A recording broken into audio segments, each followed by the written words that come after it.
This is Scott Templeman with the Gilbane Group, part of Outsell, and I have with me today C. Cyphers, and he's going to be in session T10, Applications of Search in SharePoint. And why don't you introduce yourself and your background? Well, sure. My name is Chuck Cyphers. I've been working in IT for about 20 years. My main focus has been with Oracle databases, doing high availability, high scalability, and high throughput systems. My company is Damon Consulting. We're located in the Washington, D.C. area. We mostly work with federal customers, but we do have a couple of corporate clients, usually in IP litigation. With regards to, excuse me, track 10 of the Gilbane conference, we're going to be talking about SharePoint and federated queries. Okay. Now, as far as what specifically will be some major points of why say federated search is important to an enterprise?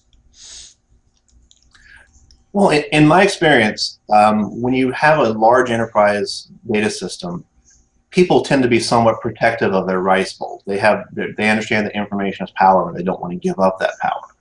So if you come in with, let's say, an enterprise data warehouse where everyone has to play together nicely, one of the political problems that typically occurs is you have one or two people who will slow roll you.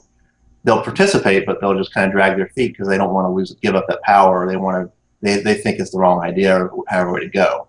With federated queries, they get to maintain control of their environment, and the enterprise still gets access to their data.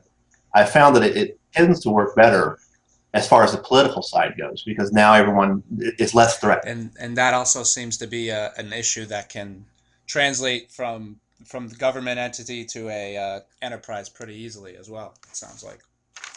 Oh yes, very much so. So now you said that they get to maintain control. Say you're someone like myself who doesn't really know anything about enterprise search. What kind of degree of control do they get to maintain if their information is still searchable? Well, it depends on how you want to set it up. If you're in a politically fraught environment, what I suggest usually people do is to implement a relatively limited pilot, so that each group would provide an API or some sort of limited access into their data to get started. And that is usually a really easy political sell, because it's not very it's not very threatening. I just have all I'm doing is providing this one eensy beensy little bit of access into my data, and they can control it. So you can only get, I don't know, 1 year of data for this one particular set. But once the input is established, it then becomes easy. That's the nose in the tent, so to speak. You can now open up so that, and in my experience, users, once they get accustomed to having data, don't want to let it go. In fact, they only want more. So once you establish that beachhead and then expand from there. So it sounds like it's a really good way to open up some of these previously private, cards to the chest type organizations. Excellent. Yes, very much so. One of my colleagues calls it silos matching. Excellent.